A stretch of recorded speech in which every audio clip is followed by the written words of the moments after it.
Hi everyone, my name is Ann Théato and welcome to episode 13 of the Psychic Matters podcast. This week I have an intriguing guest on the show. This lady comes from a corporate background in banking and finance. She was the CEO of a subsidiary company of a large international bank. As we entered the Millennium in the year 2000, she left the corporate world, having encountered premonitions, which she describes as being dramatic and traumatic. She is now an international award-winning speaker, tutor, and author of a new book, which she is going to be telling you all about. Don't miss this episode. Settle in, grab a coffee, and if you're ready, let's begin.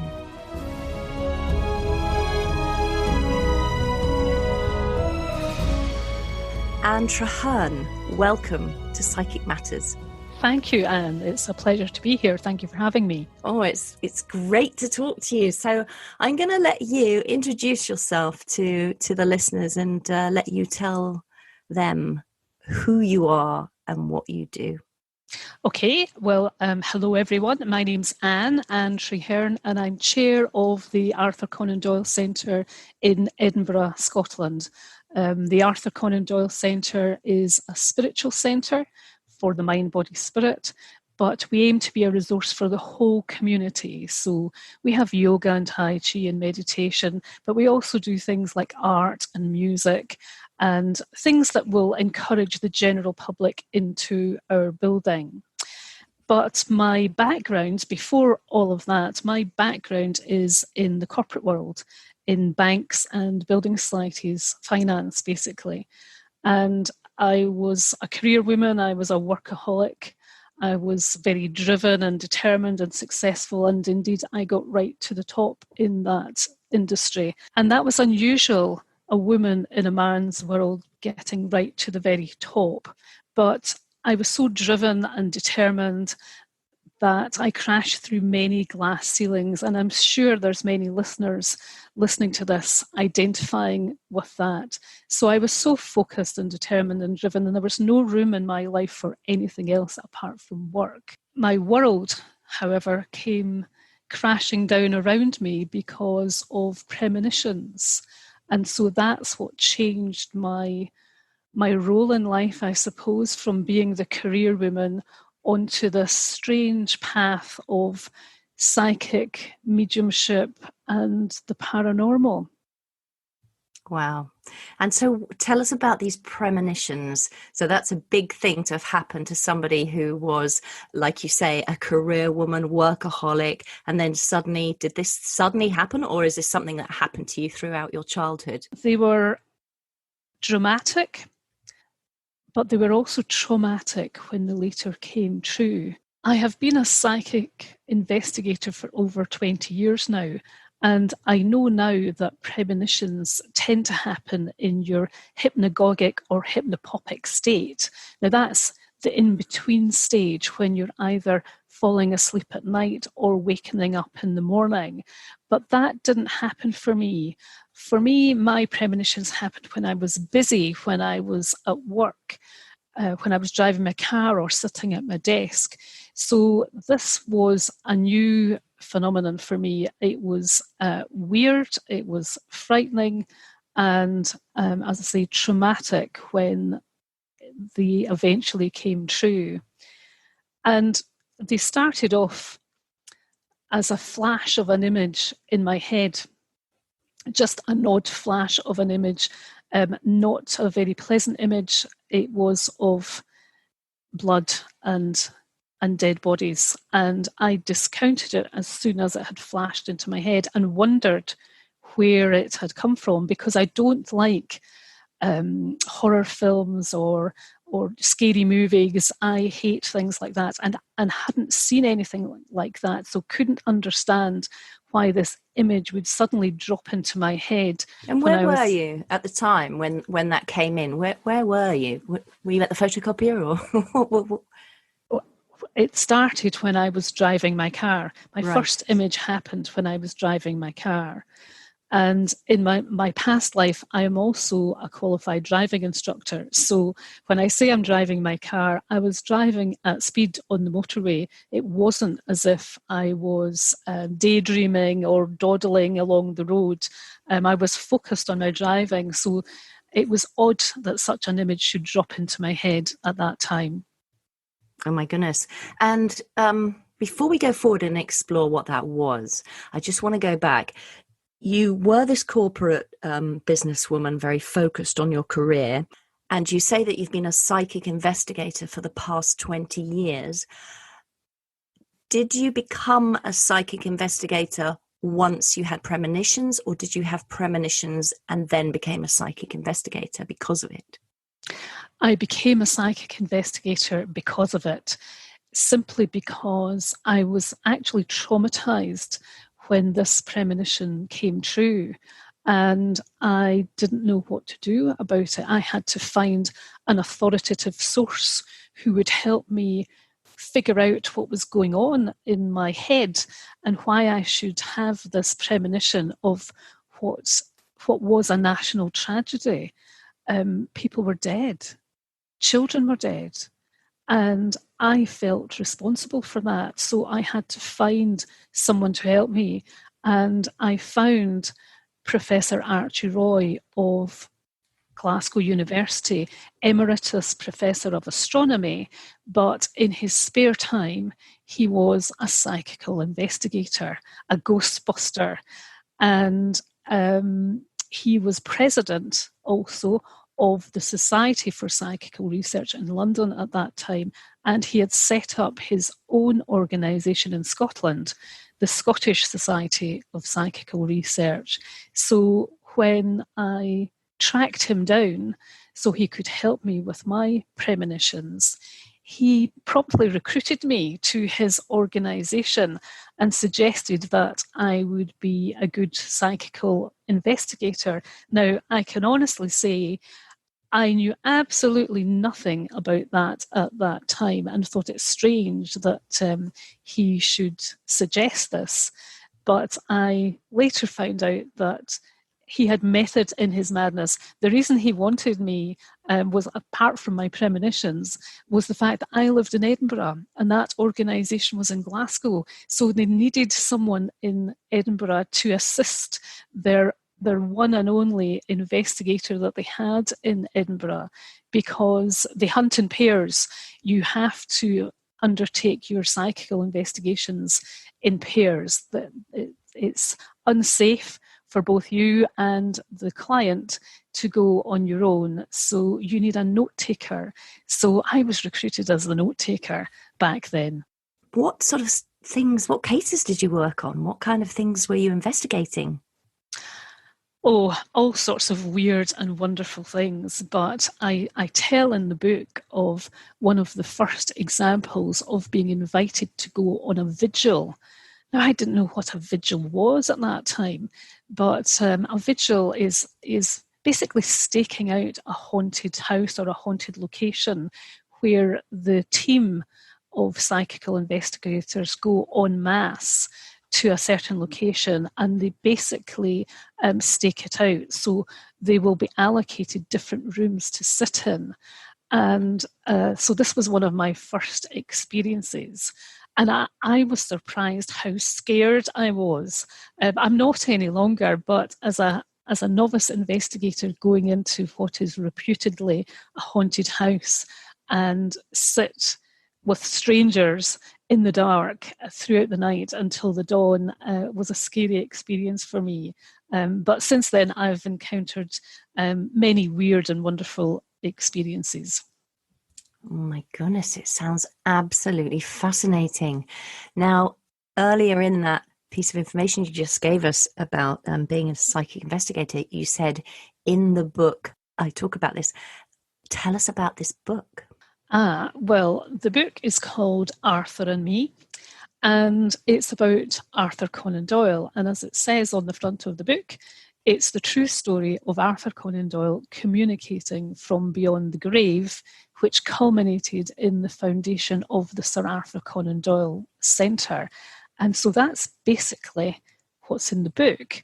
it talks about me eventually realising that Arthur Conan Doyle was communicating with me, and eventually accepting that he had a job for me. He had a purpose, an aim, and that aim was to find a building and set it up as the Sir Arthur Conan Doyle Centre, and that's what I did.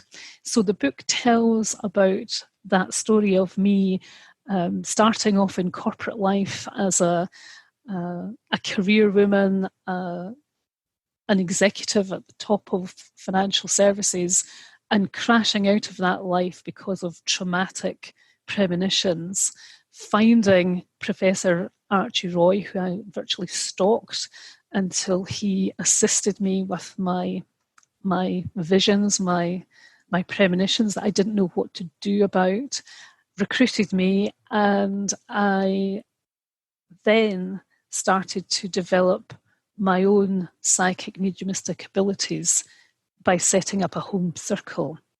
And that's when I encountered Arthur Conan Doyle.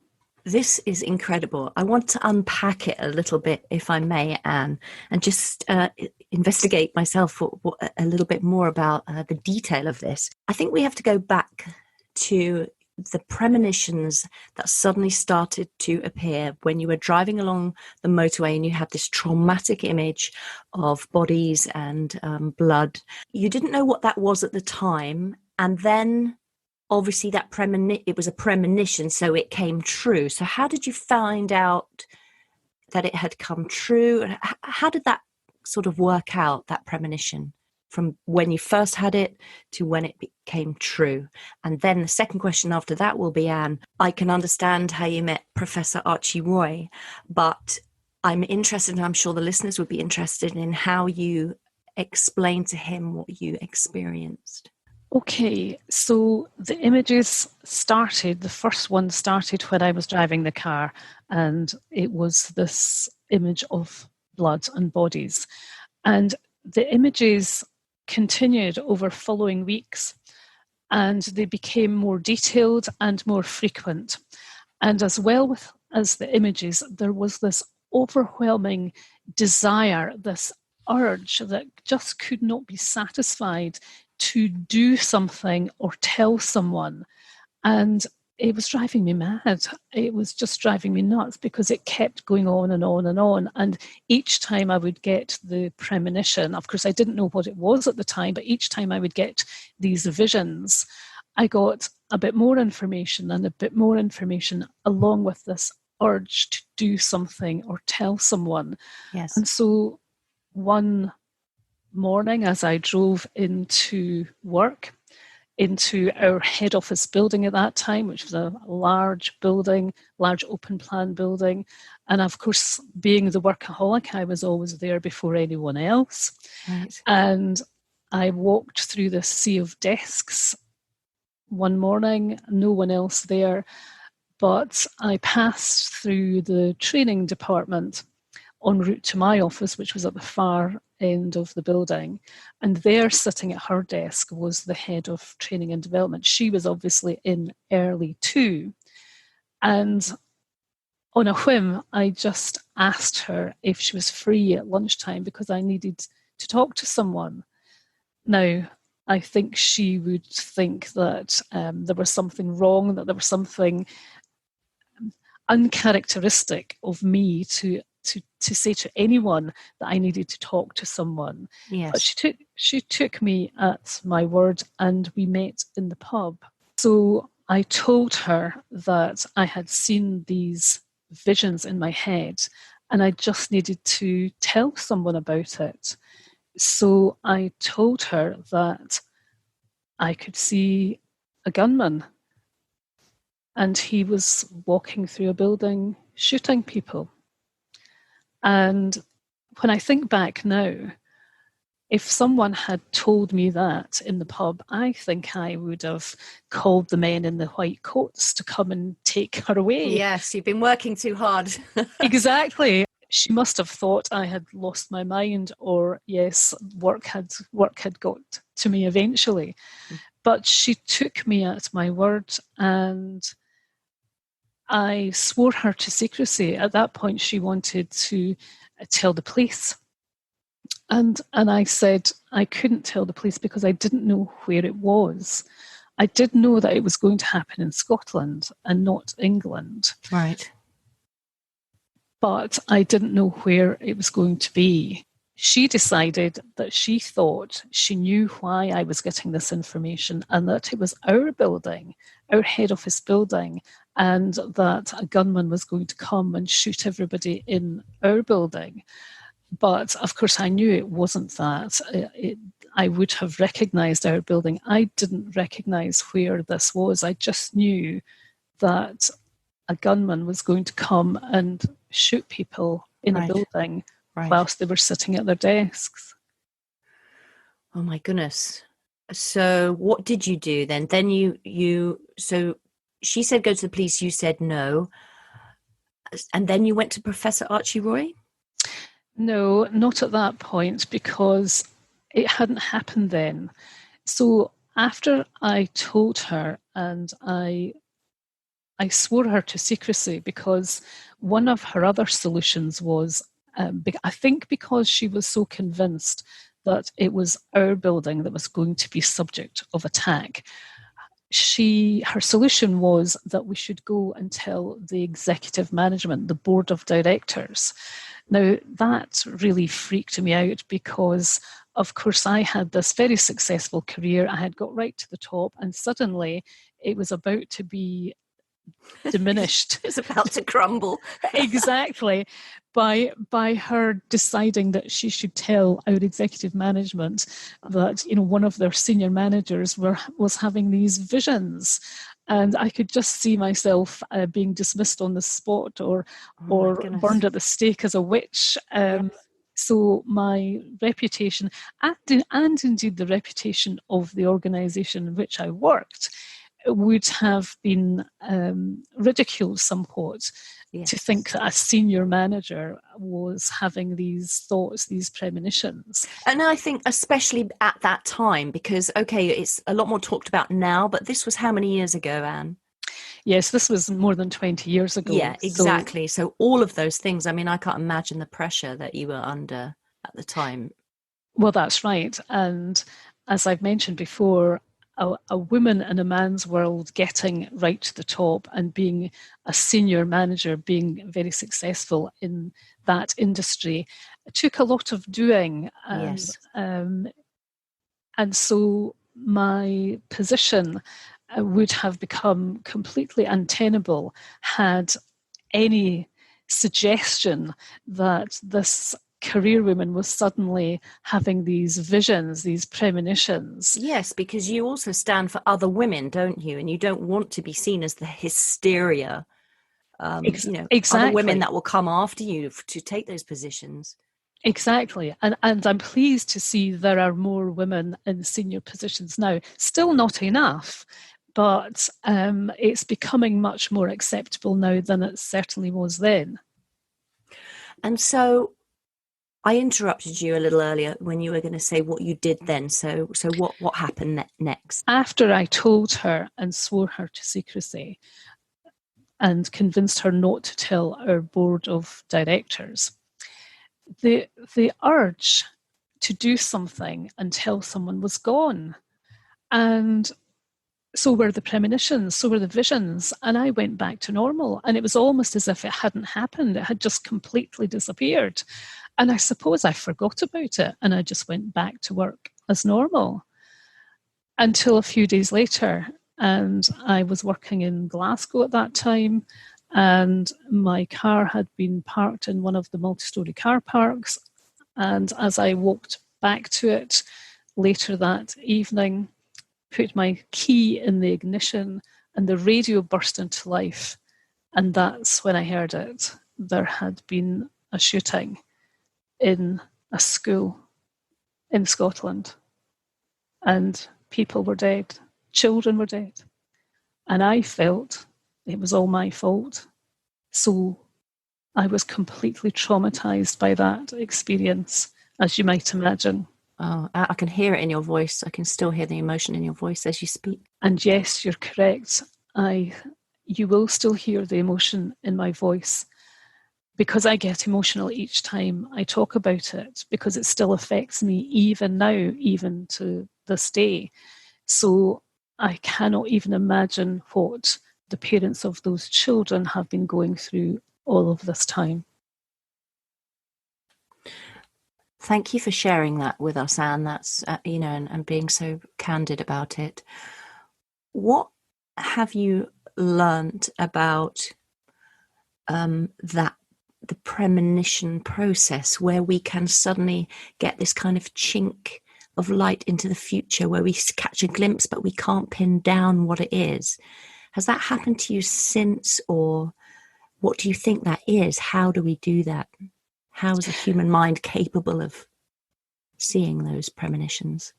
So the book tells of further premonitions and some of my thinking on it.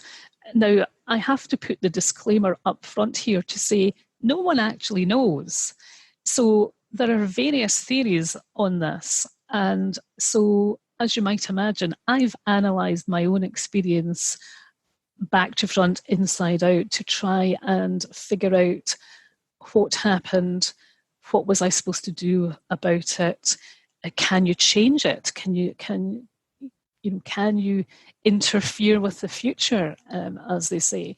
And so I speak about some of my theories in the book. And indeed, when I tracked down Professor Archie Roy, and he helped me with the trauma that I was going through at that time, and he said, it wasn't your fault, nothing you could have done about it, and that there were others who had received snippets of the same premonition. He said I had more than most because I had most of the detail. But crucially, the detail that I didn't have was that it was a school. Had I known it was a school, then perhaps I could have done something about it. So that crucial piece of evidence I didn't have. But he explained to me that he said no one knows why premonitions happen, but he also said that time is not linear, it's almost modular. So it doesn't appear as a line that says to the left-hand side was yesterday and to the right-hand side is tomorrow, and in the centre is currently today, the present.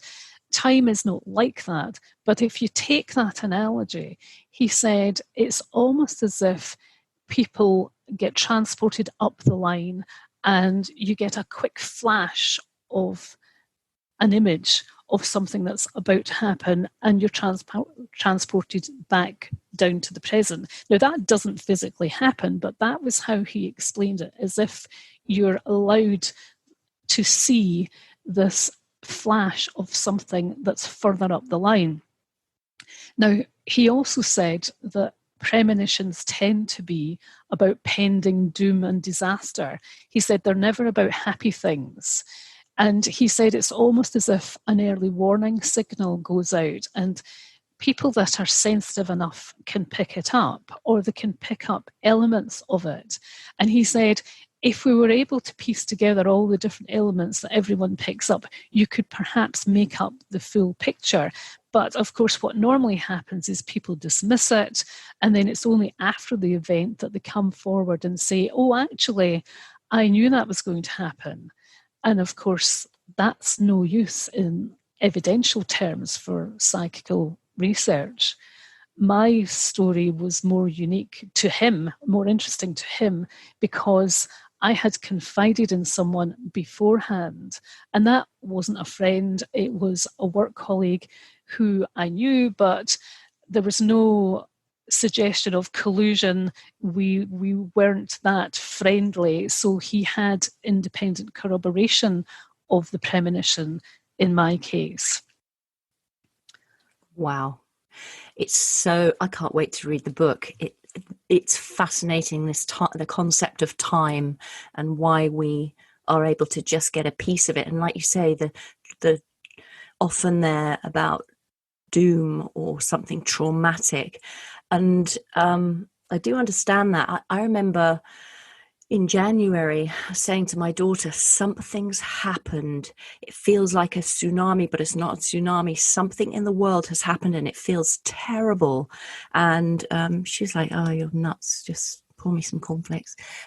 and, yeah. And then, of course, what was happening was the whole virus was coming through the world. So that on some level, I could pick it up energetically that something huge of big importance had happened somewhere, which was going to affect people. But not like yours, where you see these visions, and it must have been very traumatic. But, listening to what you say, you took all the responsibility you could with the information that you had at the time to try to find out what that was, share it with a colleague, even though you were putting your career on the line and your own reputation on the line by sharing that. So it feels like you did everything that you could within your power to try to get some advice. Yes, I did, and the logical brain says that, and it says that to me today. Analytically, there was nothing more I could have done. I wish I could have, but nevertheless, the emotion of the case, the incident, stays with me. And strangely enough, only in writing the book did I realize that I had made a colleague complicit in this scenario by confiding in her. So I realized in writing the book that she must have felt just as guilty as I did, because I had given her all the information beforehand too. Yes. So yes, it's an intriguing set of circumstances, and perhaps in the future, as we develop our sixth sense, our psychic, mediumistic, our intuitive ability, whatever you want to call it, if we develop that further, perhaps in future people will be able to have more practical interventions, will have this early warning signal that they know exactly what's going to happen and be able to stop it. Exactly. And it's only by you being brave enough to talk about that experience and share it with us here on this podcast and talk about it in your book. It's only by you going through that can we teach other people that it's okay. These things do happen. This is real. This is not imagined stuff. This is not us. Yes, that's making correct. it up. And so people like Professor Archie Roy, who were working so hard on all this phenomena and trying to work out how do we handle that? What is the best way for the future? So I think it's bringing it into the light, isn't it, for everybody, saying, it's okay. Premonitions do actually happen. They are real. They're not made up fiction. Absolutely. And I have the accolade of having my foreword written by Professor Chris Rowe and of Northampton University, but he's also currently the president of the Society for Psychical Research. And in his foreword, he talks about the fact that there's many more people than we actually realize that have these experiences. And so one of the purposes of setting up the Arthur Conan Doyle Centre was to create a large institution, a beacon of shining light, which I hope it is, somewhere, some sanctuary for people to go to, people like me.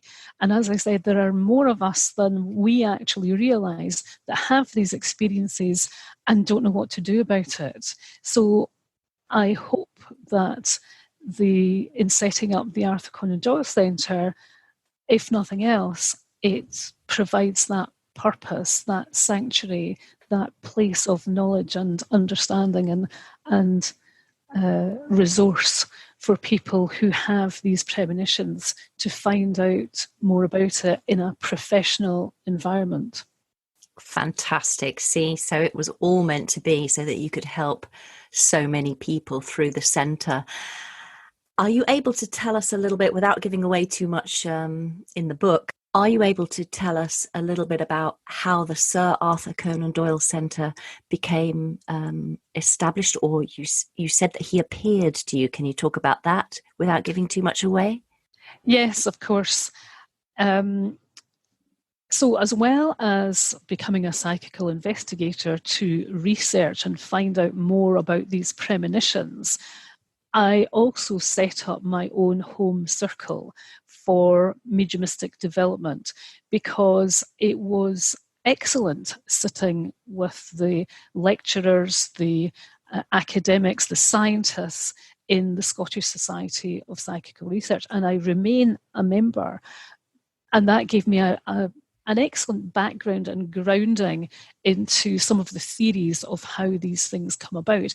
But it wasn't helping me with the premonition that I had received and what practically I could do about it, and what should I do if it happens again.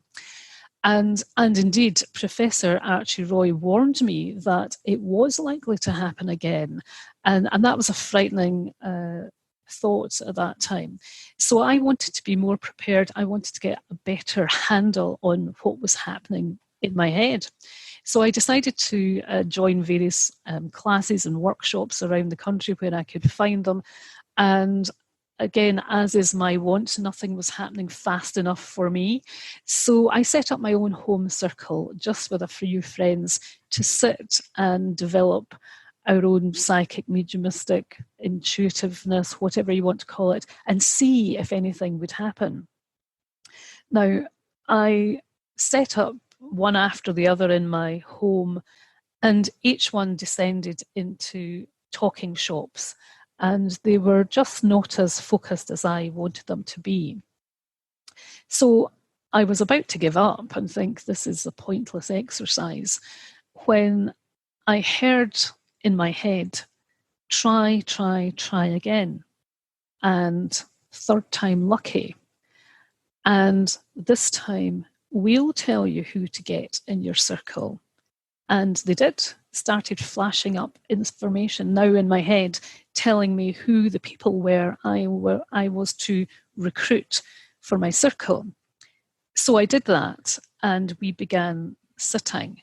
And we also hired a space so that it wasn't at home. It didn't have the interruptions that home life does. So we hired a space in a building to sit, the six of us.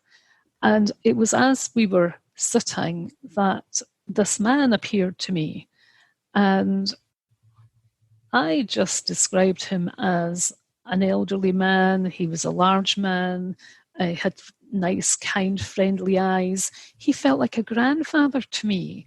And so in my mediumship, I was trying to give him away as a message to one of my fellow sitters in the circle. And none of my circle recognized him. And that's how it started. That's how I later realized that this was Arthur Conan Doyle. But he came across as, I'm hesitating to say, a very insignificant character to start off with. But over the weeks, he dripped in clue after clue after clue over several weeks, eventually revealing his character. And it was only when we pieced together each piece of evidence that he left us with that we realised this is Arthur Conan Doyle. And of course, then there is the questioning, certainly in my mind. Throughout the book, you will find that I'm a very logical, practical person. So I wanted the evidence. I wanted the confirmation that, was this really Arthur Conan Doyle? And so I get it. The book tells how I look for confirmation all the way through the evidence, and I get that. And so that's how he revealed himself to us. And I would add one other thing. If I feel that was a clever way of introducing himself to me and to the circle, because if he had turned up in our circle in my visions and said, "Hello, I'm Sir Arthur Conan Doyle," my immediate reaction would have been, no, you're not. I've just made that up out of my head from somewhere. Yes.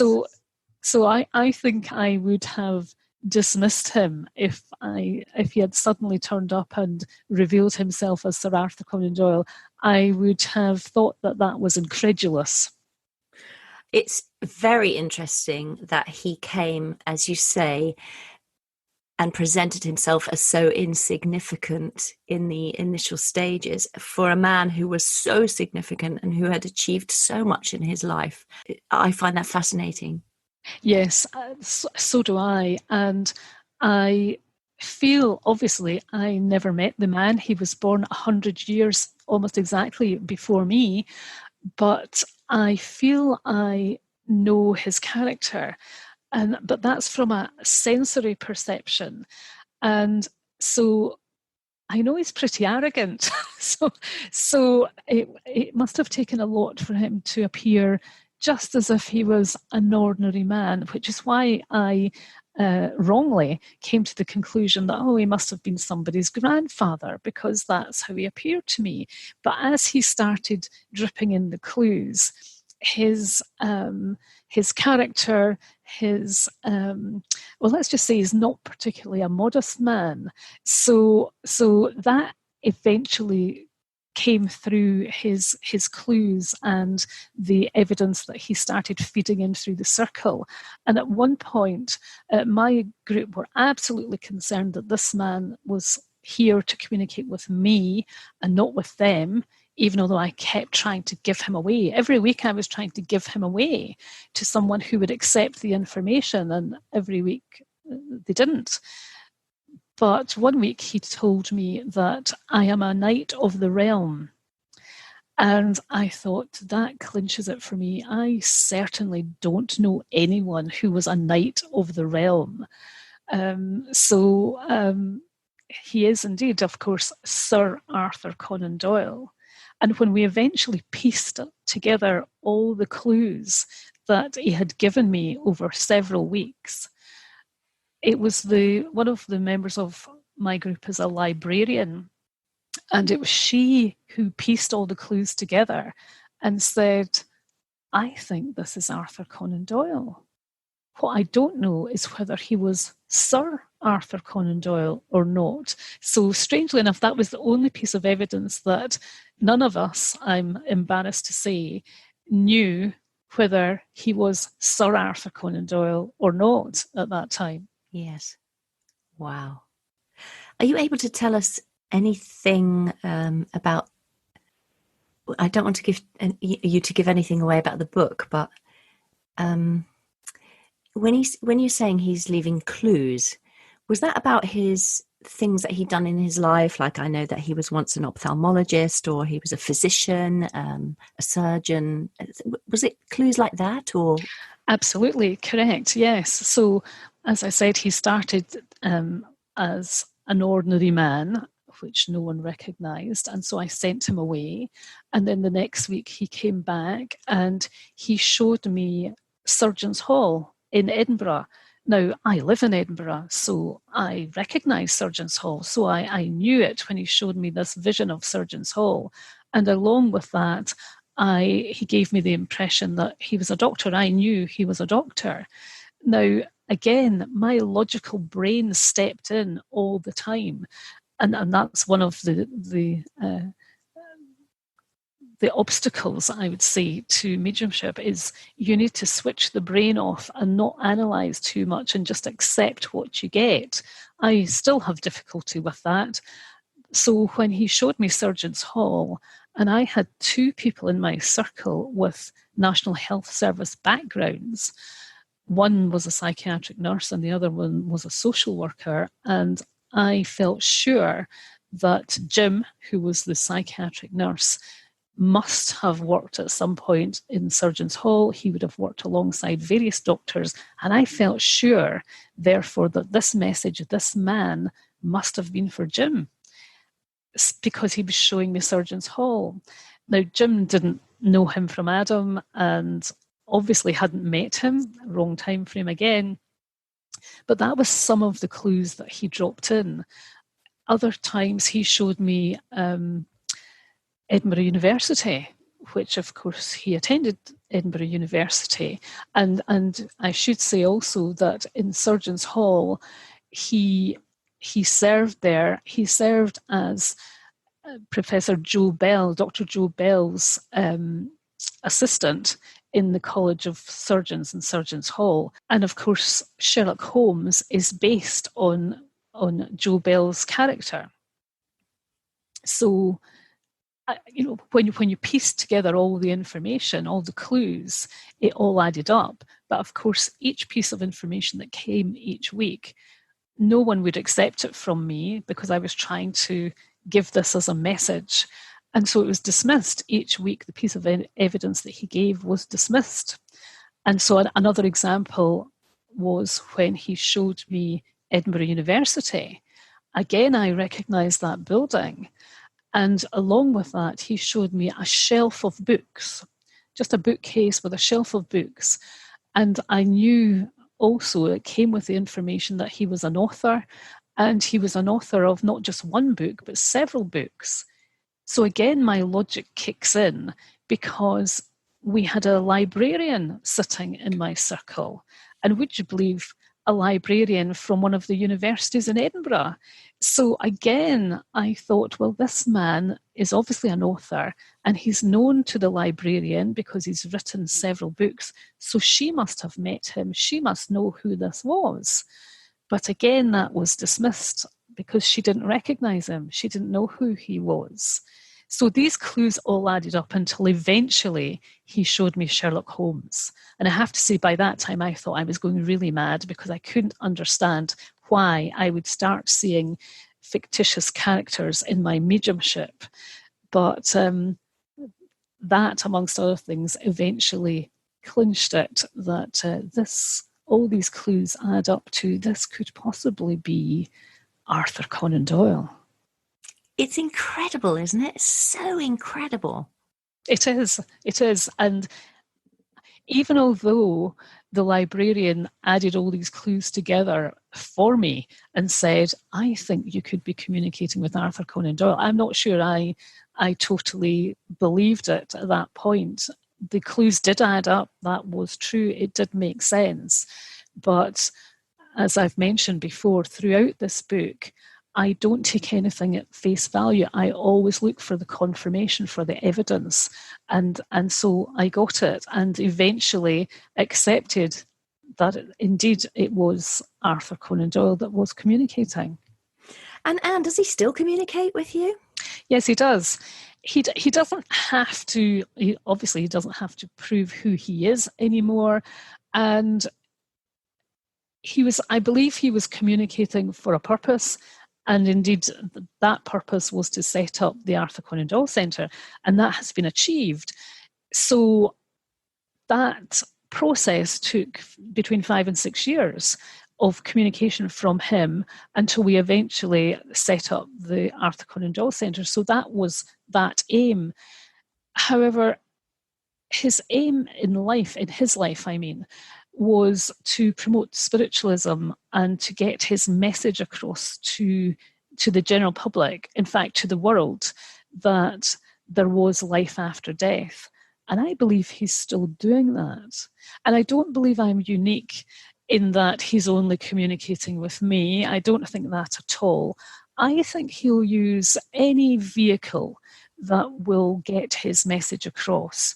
But I believe he's still doing that. And yes, so he is still around, very much around. My goodness. So please tell everybody how and where they can buy this incredible book that you've just written about this whole experience. Yes, of course. Well, it's available on Amazon. It's easier to find on amazon.co.uk, but it's called Arthur and Me by me, Ann Treherne. So you'll find it there, but you'll also find it at the arthurconandoylecenter.com. And go online and have a look at our marvellous building, because that was his purpose in revealing himself and then starting to tell us that we were to find a building. So if you go online, you will find the building that he led us to and wanted it named after him, the Sir Arthur Conan Doyle Centre. And I know that you do a lot of workshops there. I mean, you've already said at the beginning of this interview that it's a very accessible centre for people. It's not an exclusive, or, you know, it's very all-inclusive, your centre for people, and affordable. Yes, that's right.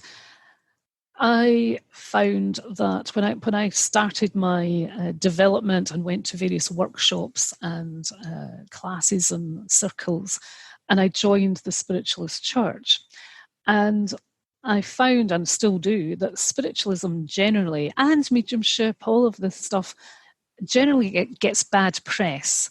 So people think that mediums are charlatans, or they're there to con you, or they're there to raise the dead, all of these things. And so I believe I was chosen to complete this task for him, to set up this building, because of my corporate background. And so I set up this large building in the West End of Edinburgh, and wanted to ensure that it had a more professional image, let's say, than most churches and mediumship outlets and psychics generally had up till that point. So I wanted it to be a professional place, but I wanted it to be welcoming to the general public, and not just the segment of the market that looks at psychic and mediumistic things. So so there is a spiritualist church in the building, and yes, we do workshops and classes and mediumistic development, but we also do art and music, and of course we do creative writing. The Arthur Conan Doyle Centre must obviously offer creative writing, so we do that in the centre as well. But I wanted it to be a place where people were not afraid to walk into, where they didn't think all the people there were fluffy bunny or wired to the moon, but they were ordinary, everyday people who had had experiences similar to many in the community, and it would provide a welcoming space for all. And I think that's what I've achieved. You really, really have achieved that, Anne. You've just done some amazing work in your lifetime, and so many people are benefiting from everything that you've done on their behalf. Thank you. That's lovely of you to say so. Well, it's absolutely true. So what are you doing next? Because I know that you're looking to retire perhaps a little, but what are your plans for the next decade? Yes, well, I am looking to retire. I should have been retired by now because, as I mentioned, I think I was given the task by Arthur Conan Doyle. I've completed that task. I want to hand it on now for others to run it. I don't have to be there to run it. And I will be handing over to Professor Lance Butler, who is chairman designate. He is going to take over from me as chair of the centre. The only reason we haven't handed over at the moment is because of the corona pandemic, and I agreed to stay on till the year end to assist getting the centre back up and running again, because of course we've been closed for some time because of the pandemic. What am I going to do when I retire? Well, I've got to write the second book, because in writing the book, I realised that it was going to be a trilogy. And so the book does stand alone. It does come to a conclusion. So it covers the 5 or 6 years in setting up the circle, in realising eventually that Arthur Conan Doyle was communicating with us, and then following his lead to find a building and set it up. And so the book covers those years up until the setup of the Arthur Conan Doyle Centre. It also covers the fact that it was a physical circle. So there was many physical phenomenon that happened in that circle. Incredible things happen in the circle that I've detailed in the book.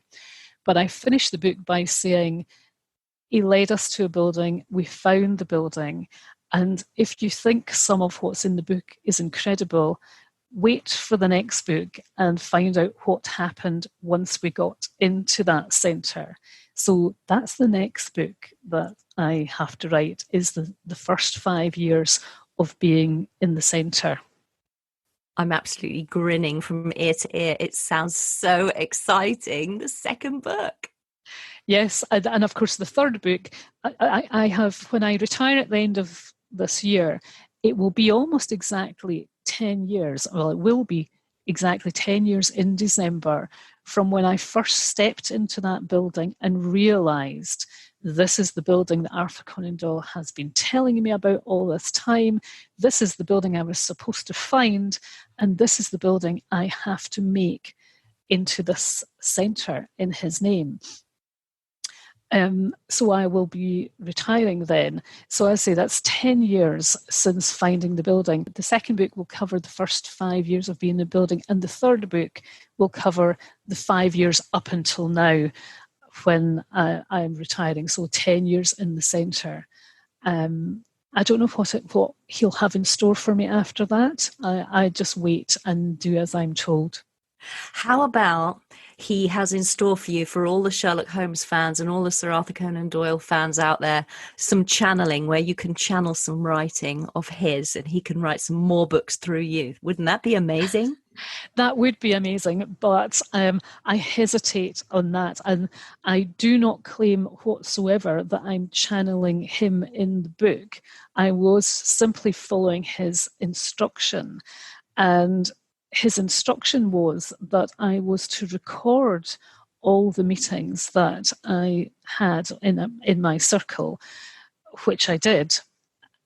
And he told me I had to do this because I would later need to write a book about it. So I'm not claiming at all that I'm channeling him in the book. I'm merely doing as he instructed.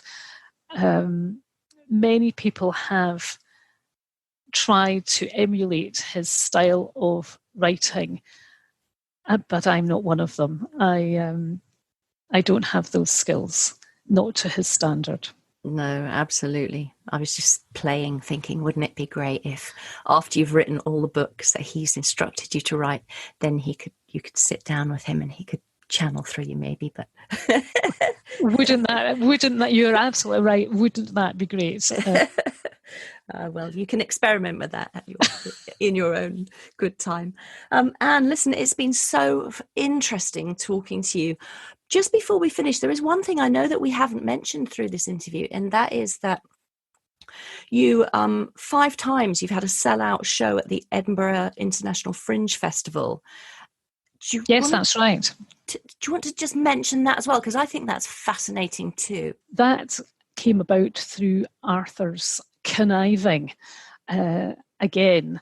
So I had no intention of running a show in the Fringe, but through his intervention, I ended up running this show, which was not intended at all. And I ended up speaking about him, and I didn't think anyone would come because we didn't have any money to promote it or advertise it. But since it was his plan and something he wanted me to do, I did it because I followed his instruction all the way along the line. And it ended up being a sellout show, I think about 4 or 5 times over. I can't remember now, which again surprised me. But I believe that was, again, his intention to promote his centre and get people to come to it and have it promoted. The Edinburgh Festival Fringe is the biggest arts festival in the world. And so I think this was his plan, to get his centre known and advertised throughout the world. And that's how the sellout shows came to be. It was all Arthur, not really me. I just did what I was told. Fantastic. And that's the title of your book, isn't it? Arthur and Me. Arthur and Me, yes. Ann Treherne, thank you so much for coming on and sharing all of this with us. I know this is a fascinating podcast. Thank you so much again for your time. You're very welcome, and thank you too. Well, that was Ann Treherne, chair and founder of the Sir Arthur Conan Doyle Centre in Edinburgh, Scotland, and author of her brand new book, Arthur and Me, available on Amazon and directly from the Arthur Conan Doyle Centre website. Meanwhile, exciting news hot off the press. Ann Treherne has invited me once again to teach at the Sir Arthur Conan Doyle Centre in Edinburgh.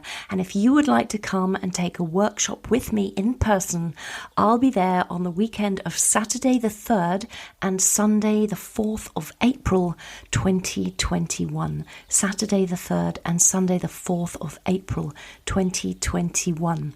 I'll be teaching a workshop called The Psychic Treasure Chest, where we will be looking at modern divination using ancient tools such as hagstones. I've done a Podcast Matters episode on those. The crystal ball and tarot cards, of course. And we will be exploring all things scrying, divining and prophesying. It's going to be so brilliant. I'd love for you all to join me. So to book your slot, please do email the Sir Arthur Conan Doyle Centre, info@arthurconandoylecentre.com, or telephone them on 0131 625 0700. Places are limited, so don't leave it too long to book. All the links and resources mentioned in this episode, plus a full transcript, can be found in the show notes, and those are over on my website, www.annthéato.com. So head over there to the podcast section and you can pick everything up. And just to let you all know, I've been busy making some audio meditations for both psychic and mediumship development, and also a beautiful one for mindfulness called Forest Bathing. It's based on the Japanese art of Shinrin-yoku, where by spending time in nature, it can help relieve stress and anxiety, improve your mood and boost happy feelings. For those of you who can't get to a forest, I call this 15 minutes of medicine for your mental health. So check those out also over on my website. A very big thank you to all of you Psychic Matters listeners. As ever, I really appreciate you and thank you so much for listening and subscribing. And a huge thank you to everyone who has taken the time to write reviews for this podcast. I so appreciate you. If you haven't done so yet, please can I ask you, nay, beg you, to go over to Apple Podcasts and write an honest review. That would really help so much with algorithms and ratings and so on and so forth. Have a fantastic couple of weeks, everybody. And remember to pop over to Amazon or to the Arthur Conan Doyle website, www.arthurconandoylecentre.com, and purchase a copy of Ann Treherne's book, Arthur and Me, which tells the story of how, over the course of 6 years, Anne found herself in communication with none other than Sir Arthur Conan Doyle, who guided her to set up Scotland's premier centre for spirituality, the Sir Arthur Conan Doyle Centre in Edinburgh. Anne's book is a journey of self-discovery, investigation and exploration, and it is an in-depth dive into the strange world of the paranormal. We will be discussing it over the next few weeks on the Psychic Matters podcast Facebook group page, so do head over there and join in the discussion. Until next time, my name is Ann Théato, and thank you for listening to Psychic Matters.